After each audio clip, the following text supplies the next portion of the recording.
Butter বান আপনি রেখেছেন ওই ওই পার পর্যন্ত, তাই না? ওই যে উৎপাদন মেয়াদ কিছুই দেননি তো। বাতিল। আসলে যে আমাদের ড্রাই কেক কাটে, ড্রাই কেকের সাইড গুলো আর কি, যে টোস্টের সাইড, কি করবেন এগুলো? এগুলো যে বস্তায়, সব বস্তায়।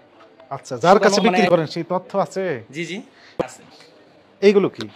এগুলো হচ্ছে সব এই যে আমরা যে ইয়েতে যে বস্তাতে স্যার, যে মানে সব উপরে ইয়াতে দিয়ে আপনার ওই যে তান্দুর উপর দিয়ে মানে শুকানো হয় আর কি। তারপর শক্ত হয়ে যাবে, এগুলো গুঁড়ো করে মাছের খামারে বিক্রি করে ফেলা হয়। আচ্ছা, মাছের খামারে বিক্রি করেন। দুইটা প্রশ্ন আমার এখানে। প্রথম কথা হচ্ছে যে মাছের যে খামারে বিক্রি করেন, নিজের খামার না আপনার না না আমার বিক্রি করেন? বিক্রি করে- যে সকল প্রতিষ্ঠানের কাছে বিক্রি করেন তাদের তালিকা আছে আপনার? না নাম্বার আছে। ক্যাশ মেমো দেন?